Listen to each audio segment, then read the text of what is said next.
네, 안녕하십니까. 러너인바입니다. 제가 오늘 드릴 이야기는 여름철 러닝에 대해서 한번 얘기를 드려보고자 합니다. 제가 어제 올린 영상에서도 그렇고 이게 러닝을 하다 보면은 되게 위험한 일이 많거든요. 여름철에는. 특히나 이제 생각했던 것보다 체력적으로 많이 피곤하기도 하고 많이 힘들기도 합니다. 그래서 잘 준비한다면은 여름철 러닝도 슬기롭게 잘 헤쳐나갈 수 있는데요. 제가 오늘 드릴 얘기는 바로 여름철 러닝과 관련된 이야기 입니다.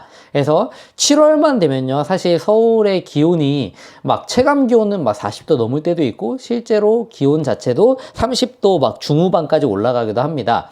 그런데도 러너는 뛰어야겠죠.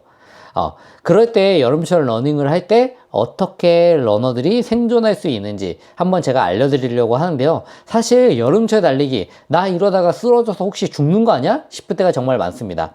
이 영상을 끝까지 보신다면요, 내가 살아서 가을 시즌까지 여름 시즌을 잘 보낼 수 있게 되실 겁니다. 이제 잘 생존하기 위한 저의 전략과 노하우를 같이 공유해 드리도록 하겠습니다. 시작하겠습니다.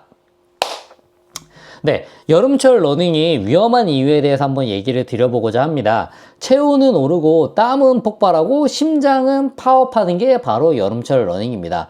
고온다습한 날씨는 우리의 몸을 열을 어렵게 만들어서 체온이 과도하게 올라가게 되고, 체온이 올라가게 되면은 심박수가 점점 올라가게 됩니다. 그래서 심박수가 올라가게 되면은 결국은 탈수 증상, 열사병, 저혈압, 그 다음에 현기증, 근육경련 등으로 이어질 수 있는데요. 특히나 초보자 같은 경우에는 몸 상태가 좋지 않은 날에는 더 위험합니다. 이게 경험이 조금이라도 쌓이게 되면은 내가 오늘 평소 컨디션보다 좋다 안 좋다 이런 게 구분이 가능한데요. 초보자의 경우에는 그 무리하는 건지, 이게 내가 몸이 안 좋은 건지 아니면 그냥 단순히 힘든 건지, 이런 것들을 구분하기가 조금 더 어렵다고 할 수 있습니다.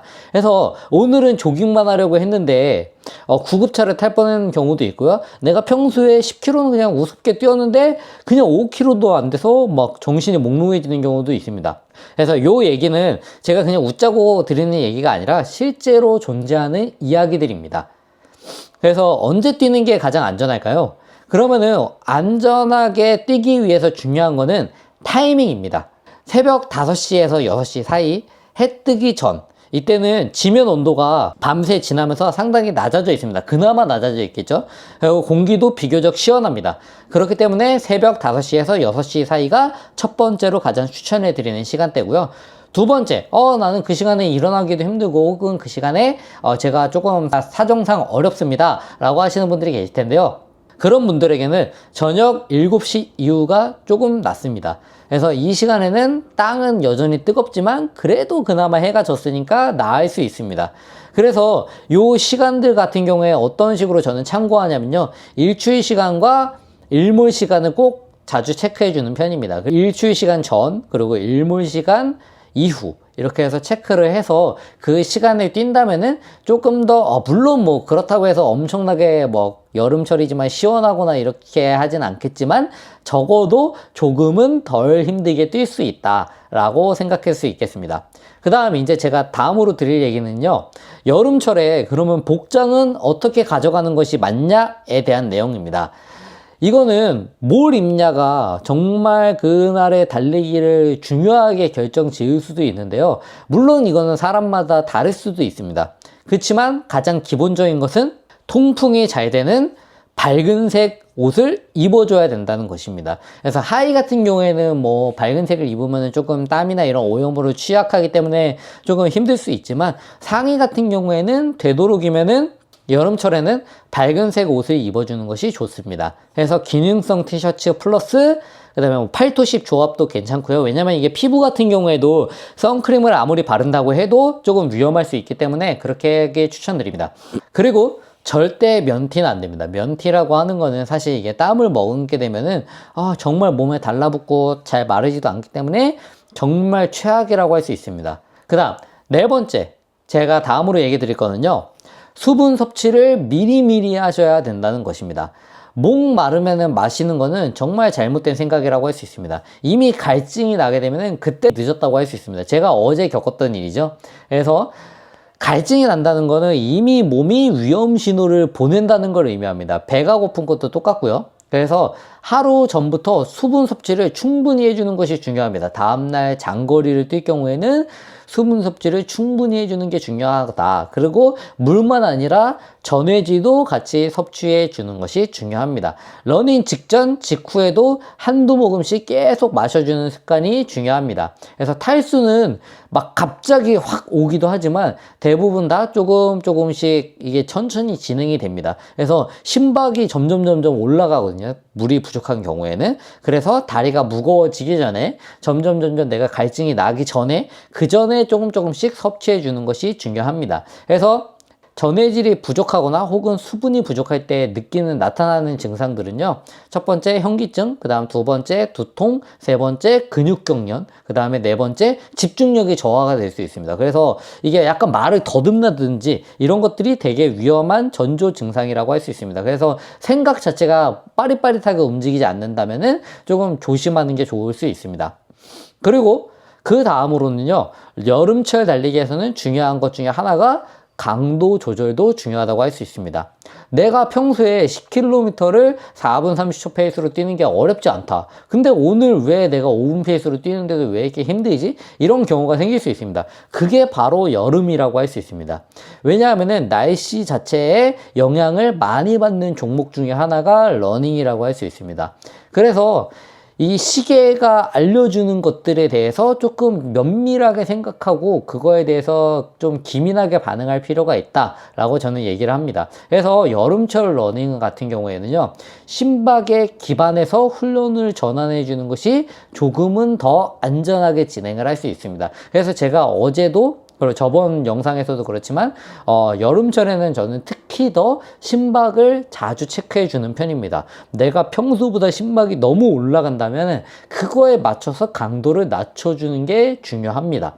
그래서 심박이 10에서 15 정도가 더 높게 나오는 경우가 많은데요. 여름철에는요. 같은 페이스여도 그게 당연한 것입니다. 그래서 페이스보다 내 몸 상태 그리고 심박수를 체크해서 조절해 주는 게 필요합니다. 그래서 우리가 대부분 얘기하는, 제가 한번 저번에도 제 인스타를 통해서 다루긴 했지만, 조깅보다 조금 빠른 단계에 있는 걸 우리가 이지런이라고 하거든요. 그거는 조깅의 가장 상위 단계, 존 2에서 존 3 정도 사이의 상태를 얘기합니다. 그래서 이지런이라고 하는 거는 심박수 기준으로 봤을 때 60에서 70%, 그러니까 최대 심박의 60에서 70% 정도가 바로 이지런의 기준이라고 할 수 있습니다. 그래서 요 기준을 되도록이면은 넘지 않게, 그래서 요 사이에서 조절해 주는 것도 중요하다라고 생각해 주시면 좋겠습니다. 러너들이 여름철에 자주 하는 실수에 대해서 한번 얘기를 드려보겠는데요. 여름철에 가장 러너들이 많이 하는 실수 중에 하나는 땀을 흘리는 게 운동이 된다고 생각을 하는 것입니다. 그래서 물론 여름철에는 평소보다 땀이 많이 나겠죠. 그렇지만 여름철에 땀이 많이 난다는 거는 그만큼 내 몸속에서 수분이 빠져나가는 거고, 그냥 이거는 단순히 탈수 증상이라고 생각을 하시면 됩니다. 근데 여름철에 그 더운데도 불구하고 땀복을 입고 막 뛰시는 분들 계시거든요. 근데 그거는 진짜 조심해야 됩니다. 왜냐하면은 탈수 증상이라, 물론 이게 운동의 강도가 힘드니까 더 올라갈 수도 있겠지만 그렇게 현명하지 못한 선택이라고 할 수 있습니다. 그래서 되도록이면은 땀을 많이 흘리는 거는 운동이 된 것도 맞긴 하지만 조금 잘 체크해 줘야 된다라고 얘기 드릴 수 있고요. 그 다음에 두 번째로는요, 수분 보충을 물만 해주는 것입니다. 그래서 전해질이 빠지면은 심장도 위험해질 수 있기 때문에 전해질이 들어간 그런 스포츠 음료들, 이런 것들도 저는 추천드리도록 하겠습니다.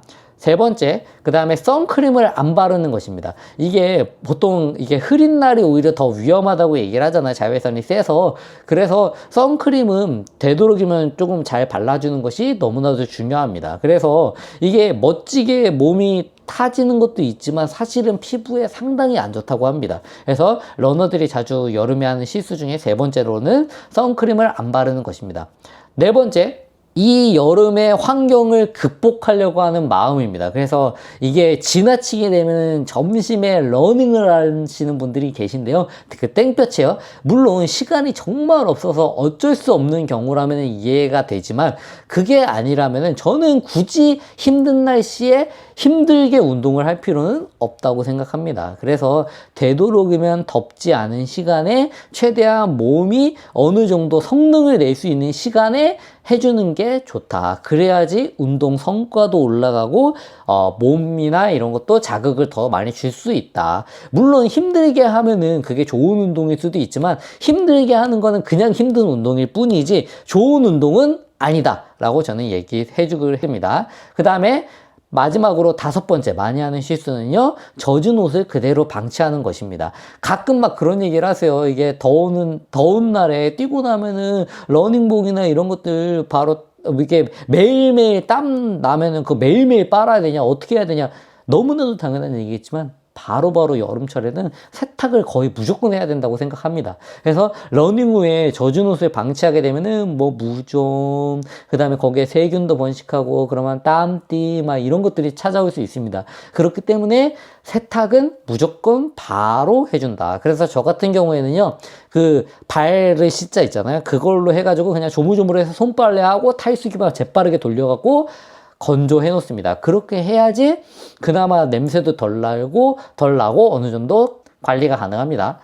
그래서 제가 이렇게 러너들이 자주 하는 여름철에 흔히 하는 실수에 대해서까지 얘기를 드렸는데요. 제가 마지막으로는요, 이제 어떤 얘기를 드리고자 하면요, 여름철에 어떤 식으로 훈련을 일주일을 가져가는 게 좋을지에 대해서 한번 얘기를 드려보고자 합니다. 그래서 여름철에 이렇게 일주일 훈련을 저는 계획할 때는요, 우선 기본적으로 롱런을 최대한 새벽에 진행하려고 합니다. 그리고 시간주나 이런 것보다는 그거는 너무나도 힘들기 때문에 시간주나 이런 것보다는 최대한 강도가 있게 조금 짧게 진행하려고 합니다. 그래서 아마도 제가 이번 주에 이제 서브3 프로젝트로 해서 같이 진행하는 거 말고는요, 저도 이제 막 그렇게 길게 막 뛰려고 하진 않거든요. 아니면은 좀 그늘진 장소를 찾아간다든지요. 그래서 저는 주말에도 너무 지나치게 긴 대시간을 넘는 그런 훈련은 별로 추천하지 않습니다. 그래서 저 같은 경우에 만약에 제가 여름철 훈련을 계획한다면요,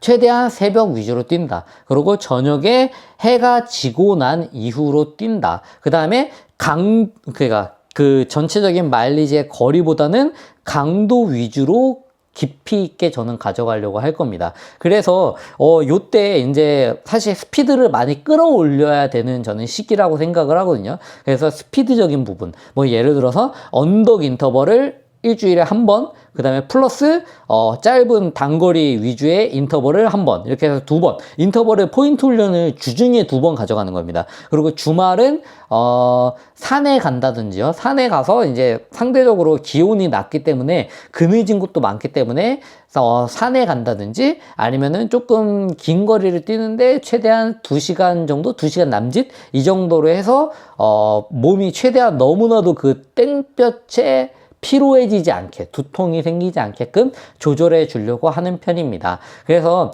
이렇게 해서 저는 일주일을 아마 계획을 할 것 같고요. 요약하자면요, 포인트 훈련을 한 번에서 2번 정도를 짧게 가져간다. 그 다음에 추가해서 주말에 한번 뛰어주는데요, 이때도 3시간까지는 안 넘기고 2시간을 살짝 넘는 거리를 한다, 넘게 뛰어준다, 혹은 산에 가서 조금 힐링하는 느낌으로 뛰어준다. 이렇게 저는 여름철 러닝을 추천드리도록 하겠습니다.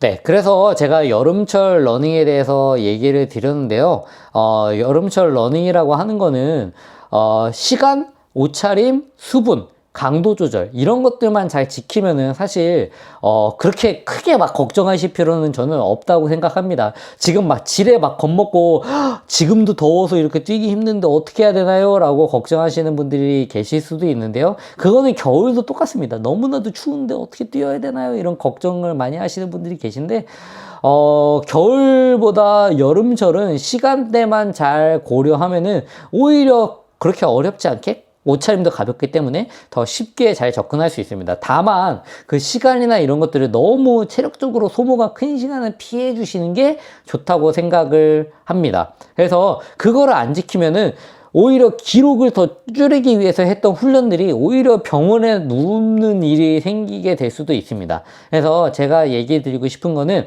여름철 러닝은 투지가 아니라 생존을 위한 러닝을 해야 됩니다. 그래서 내가 내 몸만 믿고 이거를 견뎌서 이겨내야겠다라는 생각보다는요, 생존을 위해서 천천히 계획적으로 최대한 덥지 않은 시간에 무리가 안 되는 한에서 좀 더 현명한 그런 스마트한 러닝을 이어가시길 응원 드리도록 하겠습니다. 이상 러너인바였습니다. 감사합니다.